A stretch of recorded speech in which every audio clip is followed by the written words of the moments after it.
শুভ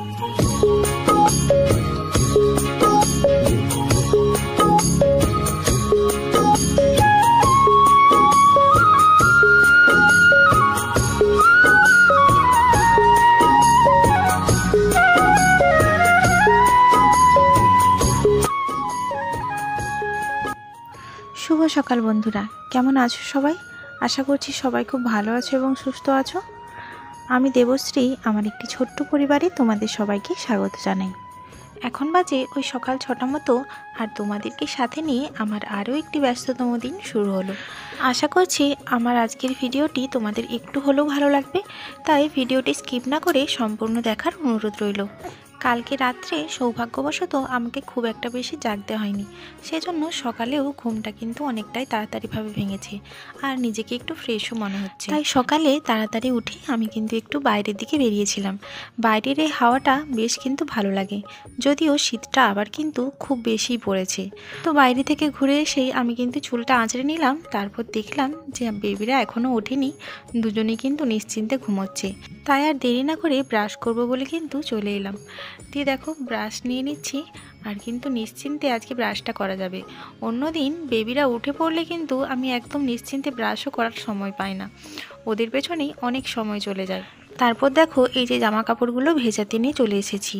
ছোটো বেবির এই কাপড়গুলো সকালে রোজের ভেজাতে হয়, কিন্তু আমি এগুলো কাচি না, মাই সকালবেলা ভিজিয়ে কেচে দেয়। আর এই কাজগুলো মা করে দেয় বলেই এত নিশ্চিন্তে বেবিদের কিন্তু সামলাতে পারছি। জানি না শ্বশুর বাড়িতে গিয়ে তখন কি করব, সবটাই তো নিজে হাতে করতে হবে।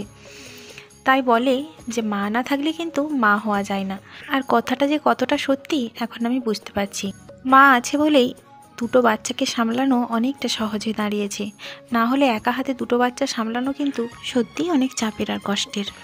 যাই হোক, জামা কাপড়গুলো ভিজিয়ে রেখে দিয়ে কিন্তু আমি দেখতে গিয়েছিলাম যে বেবিরা উঠেছে কিনা। গিয়ে দেখি যে বড় বেবি উঠে পড়েছে আর ছোট বেবি এখনও ঘুমোচ্ছে।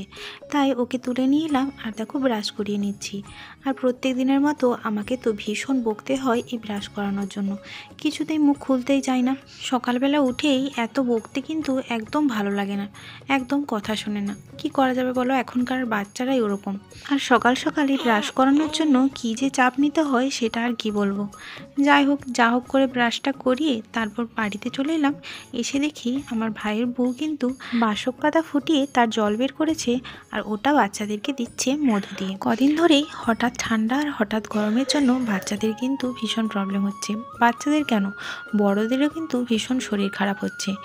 আর এই রসটা যে বানানো হয়েছে, এটা খেলে কিন্তু সর্দি আর কাশির ভীষণ উপকার হয়। ডাক্তারখানা গেলে কি হয়, এক গাদা করে অ্যান্টিবায়োটিক আর এক ঝুড়ি ওষুধ দিয়ে দেয়, কিন্তু এই প্রাকৃতিক জিনিসগুলো খেলে শরীরের কোনো ক্ষতি করে না। আর কি বলতো, অ্যান্টিবায়োটিক কিন্তু বাচ্চাদের বেশি দেওয়া একদম ঠিক নয়। তার থেকে এই প্রাকৃতিক জিনিসগুলো খেলে কিন্তু এর কোনো সাইড এফেক্টও থাকে না, আর ভালোভাবে কিন্তু কাজও দেয়। কিন্তু একটাই শর্ত, একটু তাড়াতাড়ি এবং সময় বুঝে তোমাকে খাওয়াতে হবে। যখন দেখবে যে অনেকটা অসুস্থ হয়ে পড়েছি, তখন কিন্তু এগুলোতে কোনো কাজ দেবে না। যখন দেখছো যে আবহাওয়া পরিবর্তন হচ্ছে বা অসুখ বিসুখ হতে পারে, সেরকম সময় কিন্তু এইগুলোকে তৈরি করে খাওয়াতে হবে অল্প অল্প করে। কারণ এইগুলোতে তো আর চটজলদি কোনো কাজ দেয় না, একটু দেরি করে এফেক্ট করে। তাই আবহাওয়ার পরিবর্তন দেখলেই কিন্তু এগুলোকে খাওয়াতে শুরু করতে হবে। দেখো, তোমাদের সাথে কথা বলতে বলতে কিন্তু আমি মেয়েকে খাইয়ে নিয়েছি। তারপর বাড়িতে এসে দেখি না মা গরম গরম বেগুনি ভাজছে। তাই আর দেরি করলাম না, যেহেতু আজকে ব্রাশটাও তাড়াতাড়ি করে নিয়েছি, আর কোনো কাজ নেই, আর ছোটো বেবিও এখন ঘুমোচ্ছে, তাই কী করলাম, তাড়াতাড়ি করে কিন্তু মুড়ি খেয়ে নিচ্ছি। আর আজকে এই বেগুনির ফরমাইশটা কিন্তু আমারই ছিল। আসলে আমাদের ওই সামনের জমিটাতে একটা বেগুন গাছ আছে, ওটাতে কিন্তু খুব সুন্দর বেগুন হয়েছিল, দেখেই যেন খেতে ইচ্ছে করছিল। তাই মাকে বললাম যে বেগুনি ভাজার জন্য। যাই হোক, গরম গরম বেগুনি দিয়ে মুড়ি খেতে কিন্তু বেশ ভালোই লাগলো। তারপর বাইরে এসে দেখি যে মেয়ে একটা ছাগলছানাকে ধরার জন্য করছে আর পারছে না।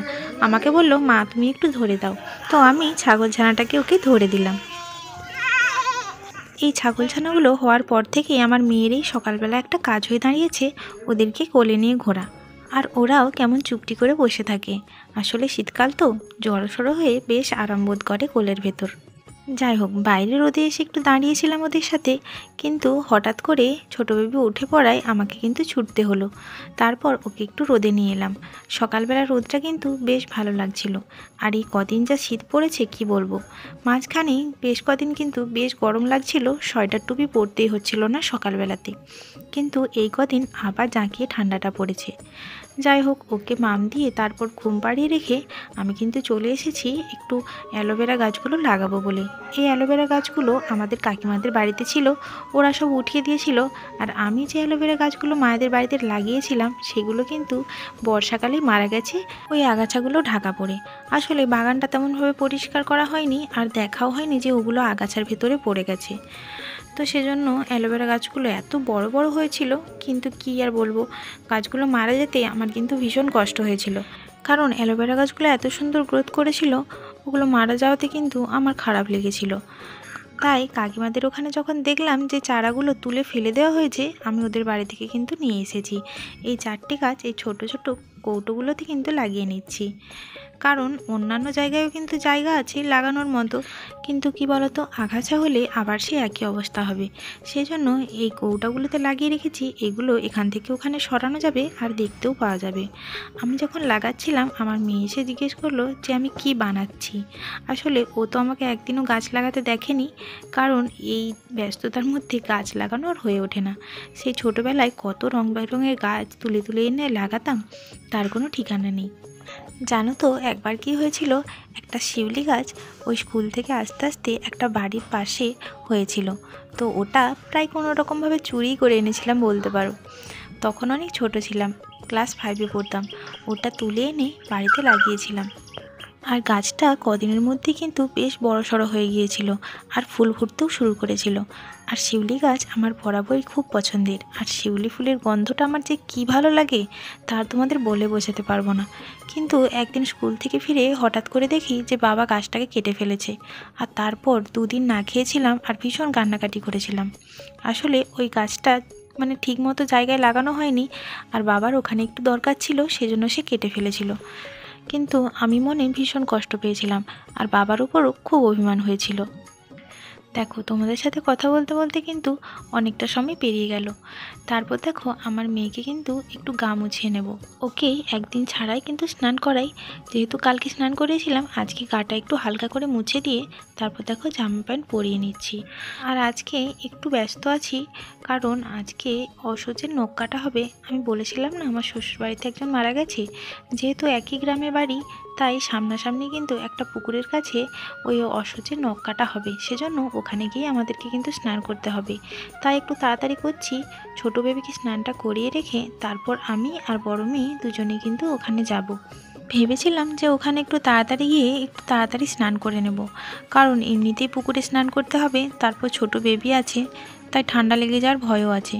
কিন্তু বাবার কেনাকাটা করে আনতে অনেকটাই দেরি হলো, কারণ আজকে স্নান করে ওঠার পর কিন্তু নতুন জামা কাপড় পরতে হবে, আর সেই জামা কাপড় কিন্তু আমার বাপের বাড়ি থেকে কিনে দিতে হবে, এমনই নিয়ম আছে। তো ওখানে যাওয়ার আগে আমার মেয়েকে ভাত খাইয়ে নিচ্ছি, কারণ ও ওখান থেকে আমার শ্বশুরবাড়িতে চলে যাবে, আর ওখানে কিন্তু আজকে রান্না হয়নি।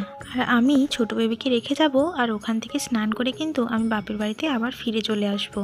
তো সেজন্য দেখো মেয়েকে তাড়াতাড়ি করে একটু খাইয়ে নিচ্ছি, আর ওকেও ওখানেই স্নান করাতে হবে। আর সেজন্য কিন্তু একটা বোতলে আমি একটু গরম জল করে নিয়েছি, কারণ ওখানে পুকুরে তো স্নান করতে পারবে না, সেজন্য একটু রোদে জল দিয়েছিলাম, আর সে বোতলটাই নিয়ে যাব। দেখো এখন আমি যাচ্ছি আমার শ্বশুরবাড়িতে যে একজন মারা গিয়েছিল তার আজকে ঘাট, সেজন্য আমাকেও কিন্তু নখ কাটতে হবে, মানে অসুচের নখটা কাটতে হবে। সেজন্য যাচ্ছি কিন্তু ওখানে পুকুর ঘাটে। তো চলো, দেখো এই মাঠ থেকে যাচ্ছি, আর আমার ছোট মেয়েকে কিন্তু আমি রেখে যাচ্ছি, আর তাড়াতাড়ি কিন্তু ফিরতে হবে। সেজন্য চলো তাড়াতাড়ি যাই, দেখতে থাকো। দেখো এই মাঠের রাস্তাটা দিয়ে কিন্তু আমি বেরিয়ে পড়েছি, আর আরেকটা দিক দিয়েও যাওয়া যেত, কিন্তু এই দিকটা দিয়ে শর্টকাট হবে বলে এখান থেকে কিন্তু আমি চলে যাচ্ছি। এখন প্রায় ওই দুপুর 2টোর মতো বেজে গেছে, আর আজকে রোদটাও কিন্তু খুব চড়া বেরিয়েছে জানো তো। আর দেখো এই যে পুকুরটা দেখতে পাচ্ছ, এই পুকুরের ঘাটেই কিন্তু সমস্ত কিন্তু শ্রাদ্ধের কাজ হচ্ছে, আর এই পুকুরটাতেই কিন্তু স্নান করতে হবে। পুকুরটা দেখেই তো আমার ভীষণ ভয় লাগছিল, কারণ ছোটোবেলাতে তো অনেকবার পুকুরে স্নান করেছি, কিন্তু এখন তো আর পুকুরে স্নান করার চল নেই, কিন্তু এখানে কোনো কল টল নেই, তাই পুকুরেই কিন্তু স্নান করতে হলো। তো দেখো স্নান টান করে নিয়েছি, আর দেখছো এখনও পুকুর ঘাটে অনেক লোক কিন্তু স্নান করছে, আর এদিকে হরিনাম হচ্ছে। তো আমাদের সমস্ত কাজ সারা হয়ে গেছে, আর যেহেতু বেবিকে রেখে এসেছি তাই আর দেরি না করে আমরা কিন্তু বাড়ি চলে যাব। এখন কিন্তু এখান থেকে সোজা বাড়ি যাওয়া যাবে না। তো আমি, মা আর আমার শাশুড়ি মা তিনজনেই কিন্তু যাব ওদের বাড়িতে, মানে যিনি মারা গেছেন তাদের বাড়িতেই যাব। তো ওখানে গিয়ে একটু শরবত খেতে হবে, তারপর আমি বাড়িতে যাব, কারণ এটাই হচ্ছে নিয়ম। তো সকাল থেকে এত শীত করেছিল, আর পুকুরে স্নান করে তো ভীষণ ঠান্ডা লাগলো, কিন্তু এই চড়া রোদে হাঁটতে বেশ ভালোই লাগছিল। দেখো এটা হচ্ছে ওনাদের বাড়ি, যিনি মারা গেছেন। তো দেখো এদের বাড়িতে চলে এসেছি, এখন এখান থেকে শরবত খেতে হবে। তো শরবত টরবত খেয়ে নিয়ে আমরা কিন্তু চলে এসেছিলাম বাড়িতে, আর খুব খিদে পেয়েছিল, সেজন্য ভাত টাত খেয়ে দেখো আমার মেয়েকে নিয়ে এই রোদে চলে এসেছি, কারণ চুলটা এখনও ভীষণভাবে ভেজা। তো চুলটা শুকিয়ে নেব, আর তার সাথে কিন্তু বেবিরও খেয়াল রাখতে হবে। ছোট বেবিকে রেখে কিন্তু ওখানে যেতে আমার একদমই ইচ্ছে করছিল না, কিন্তু যেহেতু নিয়ম আছে ওখানে গিয়ে নখ কাটতে হবে, তাই যেতে হলো। এসে শুনলাম বেবি নাকি খুব বেশি কান্নাকাটি করেছে, আর আমার ভাইয়ের বউ ওকে অনেক কষ্টে সামলে রেখেছে। আর ওখানে গিয়ে আমারও তো সারাক্ষণ শুধু ছোট বেবির কথাই মনে হচ্ছিল, যে ও কান্নাকাটি করছে কিনা, ওর খিদে পেলো কিনা। তাই যতটা সম্ভব হয় ততটা তাড়াতাড়ি কিন্তু কাজটা সেরে নিয়ে আমি কিন্তু চলে এসেছি। এখন নিশ্চিন্তে বেবির কাছে বসে বসে আমি কিন্তু ওকে খাইয়ে দিচ্ছি। তো চলো আজকের ভিডিওটা এখানেই শেষ করছি। যদি ভিডিওটা ভালো লাগে তাহলে অবশ্যই চ্যানেলটা সাবস্ক্রাইব করে দিয়ে আমার পাশে থেকো। দেখা হচ্ছে নেক্সট ভিডিওতে। বাই।